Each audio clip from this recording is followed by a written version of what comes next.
सभी को बहुत बहुत नमस्कार। और वैसे तो हम आपके लिए जो एमसीक्यूज़ की जो सीरीज़ है वो चलाते ही जा रहे हैं। सब इंस्पेक्टर के बहुत सारे सेशन सिविल स्टेप आपके लिए लेकर आ चुका है, लेकिन आज एचपी पटवारी का एक जो हमने नई सीरीज़ स्टार्ट की है उसका पहला सेशन है, तो जिसमें हम बहुत सारे महत्वपूर्ण अभ्यास प्रश्न करेंगे। आप सभी जानते हैं कि पटवारी के एग्जाम में हिंदी भाषा से संबंधित व्याकरण के बहुत सारे प्रश्न आते हैं, भिन्न भिन्न विषयों से संबंधित। ऐसा नहीं है कि जैसे सिर्फ आपका संज्ञा से बहुत सारे प्रश्न पूछ लिए गए, या फिर साहित्य से काफ़ी सारे प्रश्न पूछ लिए गए, या फिर मतलब एक पर्टिकुलर टॉपिक से ही बहुत सारे प्रश्न पूछ लिए गए, ऐसा कुछ नहीं। इवन यहाँ पर तो ये देखा गया है कि पिछले कुछ वर्षों में मतलब बहुत सारे विषय हैं जिनमें से एक एक प्रश्न पूछा गया। तो मतलब ये लगता है कि कौन सा विषय छोड़ें, कौन सा विषय करें। तो इसलिए सभी विषयों की आपको आधारभूत जानकारी तो होनी ही चाहिए। तो जैसे आपका संज्ञा, सर्वनाम, विशेषण, वाक्यांश के लिए एक शब्द, मुहावरे, लोकोक्ति, कारक, और इसमें तो सबसे इंपॉर्टेंट ये छंद, जो ये सबसे डिफिकल्ट टॉपिक होता है व्याकरण का, माना जाता है हिंदी का, उसके भी प्रश्न पूछे गए हैं। अच्छा, हिंदी साहित्य जिसकी कोई सीमा ही नहीं है, अब आप साहित्य कहाँ तक पढ़ेंगे, उसके भी प्रश्न पूछे गए हैं। तो इसलिए हमारा अभ्यास है, हमने ये सीरीज इसीलिए स्टार्ट की है जिससे कि हिंदी साहित्य के प्रश्न, छंद से संबंधित प्रश्न और बाकी व्याकरणिक विषयों से संबंधित प्रश्न भी हम आपके साथ यहाँ पर डिस्कस करें। तो मैं आपसे आशा करूँगी कि जितने भी हमारे सेशंस हैं उनको ज़रूर अटेंड कीजिएगा, चाहे वो सब इंस्पेक्टर के हों, टीजीटी के हों, पटवारी के हों। उसमें एटलीस्ट आपको ग्रामर के क्वेश्चंस तो देखने को मिलेंगे ना। तो चलिए फिर आज का सेशन जो है हम प्रारंभ करते हैं, और कुल मिलाकर 15 प्रश्न हम आज करेंगे। चलिए, तो सबसे पहले दो प्रश्न आपके सामने हैं। पहला प्रश्न है, निम्न में से कौन सा अंतस्थ व्यंजन नहीं है। याद रखिए, स्वर व्यंजन से भी प्रश्न पूछे जाते हैं। और दूसरा वाक्य है, प्रश्न है, वह तो खाना और चाय पीकर सो गया। वाक्य में किस प्रकार की अशुद्धि है। बाकी विकल्प देखिए सबसे इंपॉर्टेंट बात, जहाँ पर आपके पास विकल्प आते हैं वहाँ पर आपके पास सबसे ज़्यादा मतलब फ़ायदा ये रहता है, आपको पता चल जाता है कि इसका उत्तर क्या हो सकता है। अपेक्षित उत्तर आपको पता चल जाता है। कैसे? अब जैसे देखिए, कभी कभी स्टूडेंट्स को लगता है कि इस सेंटेंस में तो कोई गलती नहीं है, लेकिन आप विकल्प देखिए कि पदक्रम संबंधी, संज्ञा संबंधी, क्रिया संबंधी या वर्तनी संबंधी, तो आपको पता चल गया गलती तो है। अच्छा, अब वर्तनी संबंधी कि यानी कि स्पेलिंग्स, वर्तनी अर्थात स्पेलिंग्स आपको लग रहा है कि यहाँ पर तो सारे इतने साधारण से शब्द हैं, क्या वर्तनी संबंधित कोई ये शुद्धि हो सकती है? तो आपको लगेगा नहीं, सभी के मतलब वर्तनी जो है बिल्कुल सही है, तो आप ये ऑप्शन जो है वो एलिमिनेट कर दीजिए। अब बचे आपके पास 4 की जगह केवल 3 विकल्प, तो इसमें से चुनना आसान हो जाता है। उसी प्रकार यहाँ पर आइए, अंतस्थ व्यंजन। आप जानते हैं कि जैसे हमारे पास हिंदी के जितने भी वर्ण होते हैं, व्यंजन होते हैं, उसमें आपके जैसे क से अ से लेकर आपका ये औ तक, वो तो स्वर होते हैं आपके। अंग और अह जो है वो आपके अयोगवाह होते हैं, जो ना पूर्ण रूप से स्वर होते हैं ना पूर्ण रूप से व्यंजन। उसके बाद आते हैं आपके व्यंजन कि क से लेकर म तक आपके स्पर्श व्यंजन होते हैं। ठीक है ना। डिटेल आपकी इन सभी की जो डिटेल है वो आपको हमारे लेक्चर्स में मिलेगी या फिर आगे के जो सेशन जोन में मिलेगी। उसके बाद आते हैं आपके अंतस्थ व्यंजन। म के बाद क्या आता है? य, र, ल, व, फिर श, श, स, ह, फिर क्ष, त्र, ज्ञ। तो एक होता है संयुक्ताक्षर, एक होते हैं आपके ऊष्म व्यंजन, एक होते हैं आपके अंतस्थ व्यंजन। अंतस्थ जो अंदर ही अंदर, जैसे य, र, ल, व, अंदर ही अंदर। तो इसलिए य, र, ल, व ये 4 अंतस्थ व्यंजन होते हैं जिनमें स नहीं आता। स जो है वो आपका ऊष्म व्यंजन है। श, श, स, ह। तो श, श, स ये आपके ऊष्म व्यंजन है, और ह जो है वो आपका स्वर तंत्रीय है, स्वर यंत्रीय। तो इसलिए जो स है वो आपका अंतस्थ में नहीं आएगा। तो सही विकल्प क्या था? आपका दूसरा विकल्प। अब आते हैं वाक्य पर कि वह तो खाना और चाय पीकर सो गया। अच्छा, वह तो खाना, अब जैसे ये संयुक्त वाक्य है, ठीक है ना, तो क्या हम ये कह सकते हैं वह तो खाना पीकर सो गया और चाय पीकर सो गया, तो वह खाना और चाय पीकर सो गया? नहीं ना। सही वाक्य क्या होगा? वह तो खाना खाकर और चाय पीकर सो गया। तो खाना खाकर यानी कि यहाँ पर क्रिया का अभाव है, ठीक है ना। पीकर जो ये क्रिया है, पीना क्रिया है ना, लेकिन पी सिर्फ चाय जाती है, खाना तो खाया जाता है। तो यानी यहाँ पर आपकी क्रिया संबंधी अशुद्धि है, यहाँ से आपको पता चलता है। तो करेक्ट ऑप्शन है आपका थर्ड ऑप्शन।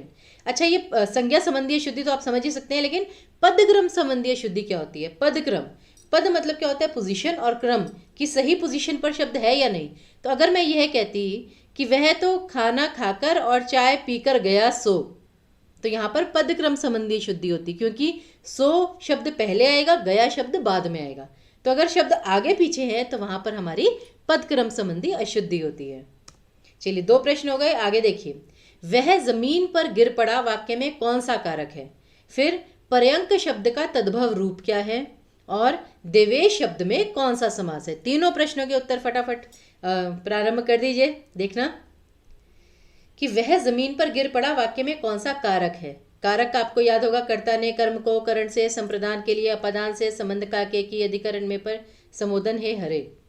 तो अगर इतना सा आपको याद है, आपका एक विषय खत्म। पता है, देखिए मैं तो हमेशा तैयारी ऐसे करती थी कि जैसे इतने पर्टिकुलर टॉपिक ले लिए, ये टॉपिक सबसे छोटा है, पहले इसे फिनिश कर दो, लगेगा एक टॉपिक खत्म। उससे थोड़ा सा बड़ा टॉपिक ये है, इसे किया, ये खत्म। तो ऐसे करके एलिमिनेट करना, अपना काम आसान कीजिए। कोई आपसे वहाँ पे इतनी डिटेल नहीं पूछ रहा है, आपको बेसिकली मार्क्स गेन करने हैं। अब मार्क्स लाने के लिए, अंक लाने के लिए जो करना है, मतलब सही से तैयारी कीजिए, स्मार्ट वर्क कीजिए। तब वह जमीन पर गिर पड़ा, तो यहाँ पे कारक की विभक्ति कौन सी है? पर। और पर विभक्ति जो है वो किसकी होती है? अधिकरण कारक की। अधिकरण में या पर। तो करेक्ट ऑप्शन है आपका 4th ऑप्शन। उसी प्रकार है पर्यंक। पर्यंक शब्द का तद्भव रूप क्या होगा? आपने देखा होगा कि जैसे काफी हद तक तत्सम तद्भव शब्द काफी हद तक एक जैसे ही मिलते हैं, जैसे कपूर, कर्पूर, ठीक है ना, वो आपका कपूर का तत्सम रूप होता है। उसी प्रकार जैसे इक्षु, वो ईख का तत्सम रूप होता है। उसी प्रकार पर्यंक किसके साथ मतलब कि मैच कर रहे हैं? वो कर रहा है पलंग के साथ। तो पलंग का तत्सम रूप होता है पर्यंक, और पर्यंक का तद्भव रूप होता है, मतलब हिंदी में आकर जो बदल गया वो है पलंग। तो सही उत्तर है आपका तीसरा विकल्प, क्योंकि तत्सम तद्भव से भी बहुत प्रश्न पूछे जाते हैं पटवारी में। फिर है देवेश। इसमें कौन सा समास है? अच्छा, देवेश का समास विग्रह पहले तो कीजिए। किन 2 शब्दों से मिलकर बना है देवेश? देव जमा ईश। अच्छा, अब 2 शब्द मिल गए, देव और ईश। देव मतलब भगवान और ईश मतलब वो भी भगवान, लेकिन अब इसका समास विग्रह क्या होगा? ये संधि विच्छेद तो है नहीं कि बस 2 शब्द लिख दिए तो हो गया विच्छेद। विग्रह के लिए आपको पूरा वाक्य चाहिए। तो देवेश का होगा देवों के ईश हैं जो, अर्थात अब ये जो देवेश है ये आपका कभी कभी कहीं पे इंद्र के लिए इस्तेमाल हो जाता है, क्योंकि वो भी देवों के देव थे, ठीक है ना। फिर देवों के देव महादेव शिव जी के लिए भी प्रयोग में लाया जा सकता है, और विष्णु जी के लिए भी प्रयोग में लाया जा सकता है। लेकिन यहाँ पर आपको केवल इतना दिमाग लगाना है कि देवेश में कौन सा समास है, कि देवों के ईश हैं जो, अर्थात बहुव्रीहि समास है, ठीक है ना। तो इसलिए यहाँ पर बहुव्रीहि समास आएगा आपका सही उत्तर। आप ये देखिए, आपसे पूछा कितना गया है उतना ही दिमाग लगाइए, काम खत्म। अगला देखिए, अब आया साहित्य का प्रश्न। कबीरदास जी की भाषा क्या थी? ये साहित्य का महत्वपूर्ण प्रश्न है कि कबीरदास जी की भाषा क्या थी। अब जैसे मीरा जी की भाषा अगर हम कहें तो वो थोड़ी ब्रज भाषा थी, उसी प्रकार कबीर जी की भाषा क्या थी? खड़ी बोली, सधुक्कड़ी, ब्रज भाषा या मगधी भाषा? तो यहाँ पे जो सही उत्तर आएगा वो आएगा कबीर जी की भाषा सधुक्कड़ी थी। सधुक्कड़ी मतलब वो जो साधुओं वाली जैसे भाषा होती है, तो इसलिए सही उत्तर है आपका दूसरा विकल्प। ये हमेशा याद रखिएगा। और साहित्य के प्रश्न करते करते ना आपको एटलीस्ट ये पता चल जाएगा कि साहित्य पढ़ने के लिए आपको कौन कौन से एरियाज उठाने हैं। कि जैसे अब यहाँ से आपको पता चल गया कि कौन कौन सी भाषाओं में रचना लिखी गई, ठीक है ना, और सधुक्कड़ी भाषा में कौन कौन से थे, खड़ी बोली के जो साहित्यकार थे वो कौन कौन से थे, इससे आप थोड़ा सा जज कर सकते हैं। तो कबीरदास जी की भाषा सधुक्कड़ी थी। कबीर के दोहे वगैरह आपने इतने पढ़े ही हैं, ठीक है ना, तो ये याद रखिएगा। अगला देखिए, पटवारी के एग्जाम में छंद भी आता है, तो इसलिए निम्नलिखित में सममात्रिक छंद का कौन सा उदाहरण है? अच्छा, छंद क्या होते हैं आपके? वर्णिक छंद भी होते हैं, मात्रिक छंद भी होते हैं। मात्रिक छंद में आपके वो होते हैं जैसे कि आपके जो समचरण है, विषम चरण है, ठीक है ना, उसमें मात्राएं समान हैं या भिन्न हैं। और सममात्रिक छंद का मतलब होता है कि आपके विषम और समचरण, मतलब कि जो पहला 10 चरण, दूसरा, तीसरा और चौथा, चारों में आपकी ये बिल्कुल समान मात्राएं हैं, उसे कहते हैं सममात्रिक छंद। और अर्ध सममात्रिक छंद क्या होता है? जिसमें पहला और तीसरा यानी कि विषम चरण जो है उनमें मात्राएं समान होती हैं, और दूसरा और चौथा सम चरण में आपकी मात्राएं समान होती हैं। तो अब यहाँ पर आपको देखना है सममात्रिक छंद। तो मैं आपको बता दूं, जैसे है दोहा। दोहा जो है वो आपका अर्ध सममात्रिक छंद है। क्यों? क्योंकि इसके विषम चरण यानी कि प्रथम और तृतीय चरण में आपके 13-13 मात्राएं होती हैं और दूसरे और चौथे चरण में 11-11 मात्राएं होती हैं। 13-11 13-11। इसका बिल्कुल ऑपोजिट होता है सोरठा, 11-13 11-13। लेकिन जो चौपाई है, चौपाई जैसे हम मतलब कि हनुमान चालीसा वगैरह में देखते हैं, ये पूजा पाठ वगैरह में देखते हैं, चौपाई सममात्रिक छंद है क्योंकि इसके हर चरण में 16-16 मात्राएं होती हैं। तो जहाँ पे बिल्कुल सभी में ये समान मात्राएं हैं वो आपका सममात्रिक छंद होता है। तो करेक्ट ऑप्शन है आपका चौपाई। ये सभी नहीं, दोहा और सोठा तो अर्ध सममात्रिक छंद हैं। तो ये देखिए, याद रखिएगा, इस तरह लिखा जाता है। देखिए 13-11 और सोठा 11-13। 13-11 का मतलब है कि पहला और तीसरा जो विषम चरण है उसकी मात्राएं 13 हैं, और 11 मतलब जो बाद में जो लिखा जाता है कि दूसरा और चौथा चरण यानी सम चरण, ठीक है ना, उसकी मात्राएं 11 हैं। तो ये आप याद रखिएगा। और चौपाई में सभी में 16-16 मात्राएं होती हैं। फिर है मुझे कल बाजार जाना है, वाक्य में कल शब्द क्या है? अब ये एक बहुत महत्वपूर्ण प्रश्न है। ऐसे प्रश्न पेपर में आते हैं क्योंकि यहाँ पे आप चेक किया जाता है कि सही संदर्भ का ज्ञान आपको है या नहीं। देखिए, व्याकरण का ज्ञान ले लेना कि संज्ञा इसे कहते हैं, सर्वनाम इसे कहते हैं, ये तो बहुत आसान है। लेकिन वो शब्द उस वाक्य में किस अर्थ में प्रयुक्त हो रहा है, किस संदर्भ में प्रयुक्त हो रहा है, ये आपको जानना है। जैसे अब ये कल शब्द का अर्थ होता है एक तो आने वाला कल या बीता हुआ कल, समय। एक कल का मतलब होता है मशीन, ठीक है ना। और एक कल का मतलब होता है ध्वनि, कि वो कल कल की आवाज़ से जैसे पानी बह रहा है, कुछ इस प्रकार से। तो यहाँ पे देखिए, मुझे कल बाजार जाना है। अब ये कल जो है ये संज्ञा है, विशेषण है, क्रिया विशेषण है या सर्वनाम है। तो इसलिए सबसे पहले पूरे वाक्य में क्रिया ढूंढिए कौन सी है। मुझे कल बाजार जाना है, जाना क्रिया है, और कल शब्द जाने की ही विशेषता बतला रहा है कि मुझे बाजार जाना है, लेकिन कब जाना है। मुझे बाजार अब जाना है, मुझे बाजार आज जाना है, मुझे बाजार रात में जाना है, या मुझे बाजार कल जाना है। तो इसलिए क्रिया की विशेषता दिखला रहा है तो क्रिया विशेषण है, और समय बता रहा है इसलिए कालवाचक क्रिया विशेषण है। तो इसलिए यहाँ पर आपका जो सही उत्तर है वो सी ऑप्शन है, क्रिया विशेषण। तो ये चीज़ भी आपको पता होनी चाहिए।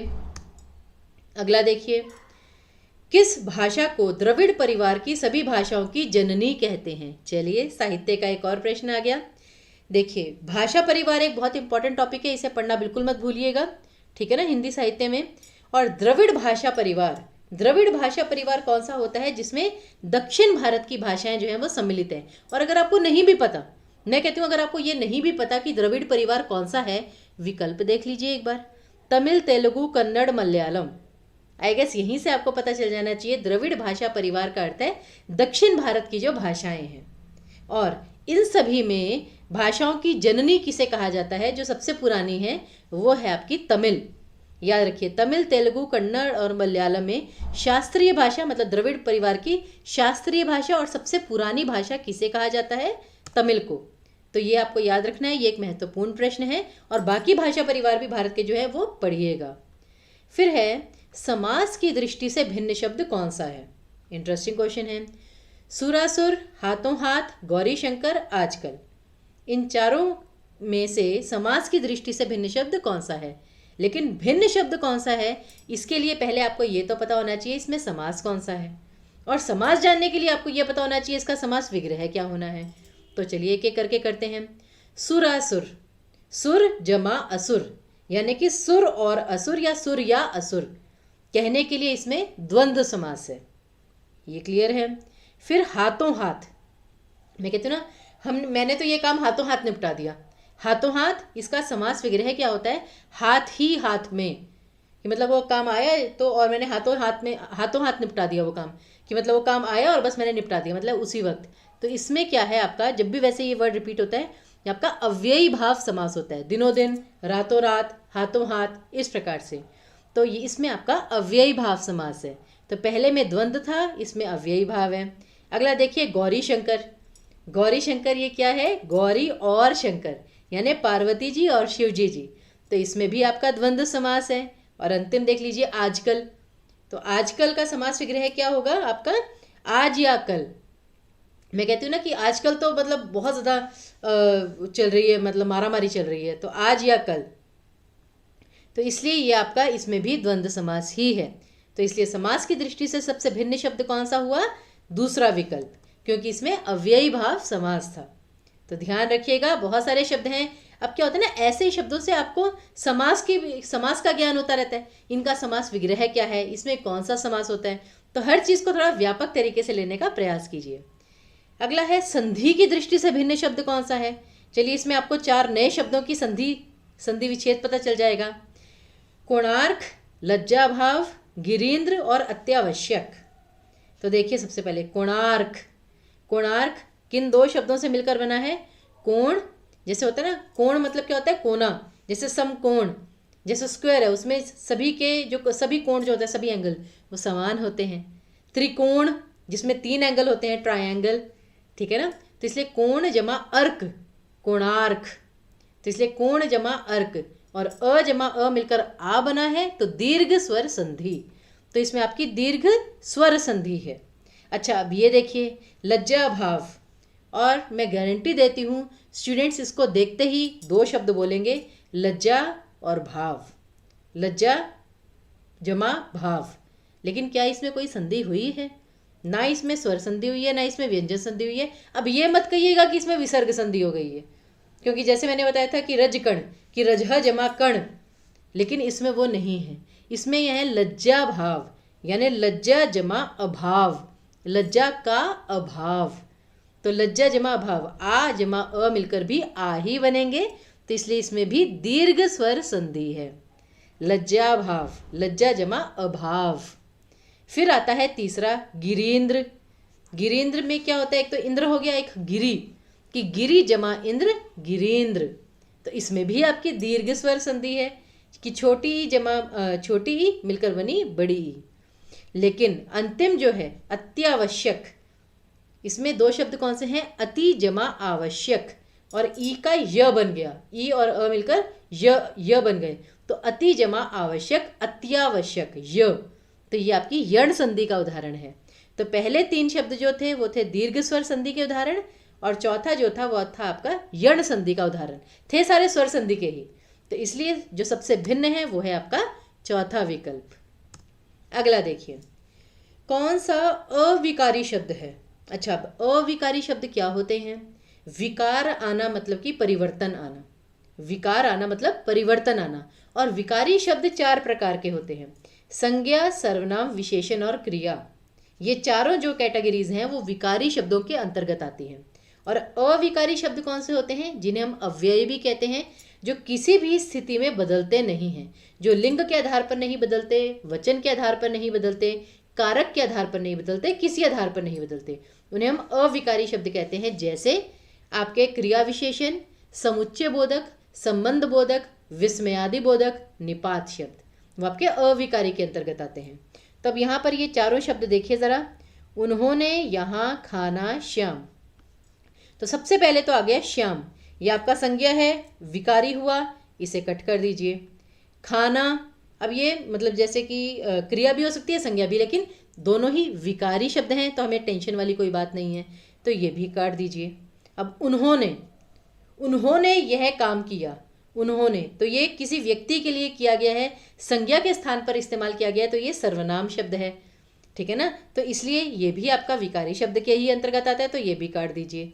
लेकिन यहाँ जो शब्द है वो क्या है, इसे ना किसी वाक्य में प्रयोग करके देखिए। आप कहेंगे यहाँ का यहीं भी तो हो सकता है, ये तो शब्द बदल गया, यहाँ यहीं, ऐसी बात नहीं। आपको ये देखना है कि ये शब्द किस अर्थ में प्रयुक्त होता है। अब जैसे यहाँ का ना कोई भी वाक्य बना लीजिए, तुम ये किताब यहाँ रखो, मुझे यहाँ जाना है, तुम यहाँ खेलो। किसी भी वाक्य में देख लीजिए, आपको ये पता चलेगा कि हर जगह ये जो शब्द है ये क्रिया की विशेषता बतला रहा है कि कौन सी चीज़ यहाँ करनी है। कोई चीज़ रखनी है तो यहाँ रखनी है, खेलनी है तो यहाँ खेलनी है, कोई चीज़ पड़ी है तो यहाँ पड़ी है। तो ये क्रिया विशेषण हुआ, और क्रिया विशेषण अविकारी शब्द के अंतर्गत आता है। तो सही उत्तर हुआ आपका सेकंड ऑप्शन। आई होप ये वाला प्रश्न भी क्लियर है। कोई भी डाउट हो मैं फिर रिपीट कर रही हूँ, नीचे कमेंट बॉक्स में लिख दीजिएगा। आगे देखिए, किस शब्द में अ उपसर्ग नहीं लगेगा, यानी अब इसमें आपको अ उपसर्ग लगाना है, लेकिन आपको उसके लिए ये पता होना चाहिए उपसर्ग का मतलब होता है जो शब्द के पहले लगता है। तो धर्म, अधर्म आसान है, नीति अनीति, ज्ञान अज्ञान, अर्थ अनर्थ। अब यहाँ पर अर्थ के साथ जब पहले अ आया तो अर्थ नहीं होता, अनर्थ होता है। तो इसलिए अनर्थ में अन उपसर्ग होगा, अर्थ मतलब अ उपसर्ग नहीं होगा। तो अर्थ के साथ अ उपसर्ग नहीं लग सकता। तो इसलिए आपका करेक्ट ऑप्शन जो है वो थर्ड ऑप्शन है, क्योंकि अधर्म अनीति अज्ञान इसमें तो अ उपसर्ग है, लेकिन अर्थ के आगे अनर्थ होगा, ठीक है ना, अनअर्थ। तो अ और न के नीचे हलंत, तो वो उपसर्ग आएगा। तो करेक्ट ऑप्शन आपका थर्ड ऑप्शन हुआ। फिर है कृत प्रत्यय वाला शब्द कौन सा है? आई गेस मैं रिपीट कर चुकी हूँ। कृत प्रत्यय कौन सा होता है? जो क्रिया के शब्दों के साथ प्रत्यय जोड़ता है, प्रत्यय जो शब्दों के पीछे लगे। और तद्धित प्रत्यय कौन सा होता है? जो संज्ञा सर्वनाम विशेषण या संज्ञा सर्वनाम और विशेषण के पीछे जो प्रत्यय लगता है। तो कृत प्रत्यय यानी क्रिया के पीछे लगना है प्रत्यय। चलिए देखते हैं। सजावट में मूल शब्द है सज। जैसे हम कहते हैं ना ये कमरा सज गया, ये लड़की ये दुल्हन तो सज गई। तो सज एक क्रिया है और सज जमा आवट, तो यानी कि हमें पहले ही विकल्प में अपना उत्तर मिल गया, फिर भी आपको बाकी विकल्प देखने हैं। तो सज जमा आवट सजावट। सुंदरता, सुंदर जमा ता। अब जो सुंदर है वो एक विशेषण शब्द है। जैसे ये व्यक्ति सुंदर है, ये कन्या सुंदर है, ये स्थान सुंदर है, ये घर सुंदर है। तो सुंदर एक विशेषण है, तो विशेषण के साथ प्रत्यय है, तो ये तद्धित प्रत्यय का उदाहरण है। परिश्रम, अच्छा परिश्रम में तो प्रत्यय है ही नहीं, क्योंकि परिश्रम में श्रम मूल शब्द है और परि उपसर्ग है, तो ये तो सबसे पहले काटिए अब। और अवधि, याद रखिए ये अवधि जो है ये वो समय वाली अवधि नहीं है, क्योंकि उसमें ध को छोटी की मात्रा आती है, इसमें ध को बड़ी की मात्रा है, ये है अवध। अवध स्थान का नाम है ना, अवध जमा ई, इसमें ई प्रत्यय है, तो लेकिन ये भी संज्ञा के साथ जुड़ा है, तो ये तद्धित प्रत्यय है। तो अवध जमा ई अवधि। हम कहते हैं ना भाई हम हैदराबादी बिरयानी खाएं या अवधि बिरयानी खाएं, कौन सी बिरयानी खाएं? तो इसलिए अवधि जो है उसमें ई प्रत्यय है, लेकिन तद्धित प्रत्यय है। तो कृत प्रत्यय वाला शब्द केवल एक है, सजावट। तो आपका सही उत्तर भी पहला विकल्प है। और आज का अंतिम प्रश्न है, किस शब्द समूह में सभी एक ही व्याकरणिक कोटि के नहीं हैं? अब व्याकरणिक कोटियां कौन सी होती हैं? संज्ञा, सर्वनाम, विशेषण, या सभी में उपसर्ग समान हो। मतलब व्याकरणिक कोटि मतलब कि ग्रामेटिकल रूल जो है वो तीनों में एक समान हो, तीनों में एक ही रूल हो। अब विकल्प से आपको और पता चलेगा। पहला देखिए, राम, मोहन, दिल्ली, तीनों में क्या समानता है? तीनों के तीनों व्यक्तिवाचक संज्ञा शब्द हैं। फिर तुम, वह, आप, तीनों में क्या समानता है? तीनों के तीनों सर्वनाम शब्द हैं। खाओ, चले, उठना, तीनों में क्या समानता है? तीनों क्रिया शब्द हैं कि तुम खाना खाओ, वो चले गए, तुम कल जल्दी उठना, तो तीनों ही क्रिया शब्द हैं। लेकिन दूसरे विकल्प में कहाँ समस्या खड़ी हुई? कल, तुम कल जाना, वो कल आएगा, तो ये जो कल है ये क्रिया विशेषण शब्द है, कालवाचक क्रिया विशेषण। फिर है धीरे, तुम धीरे उठो, तुम धीरे धीरे चलते हो, वह धीरे धीरे बोलता है, वो धीरे से आया, तो ये भी आपका क्रिया विशेषण ही है, लेकिन रीतिवाचक क्रिया विशेषण है, किस प्रकार क्रिया हो रही है। तो एक आप है, दोनों ही क्रिया विशेषण, एक कालवाचक है एक रीतिवाचक है। अब काला का देखते हैं। काला क्या है? काला एक विशेषण शब्द है, ये क्रिया विशेषण नहीं है।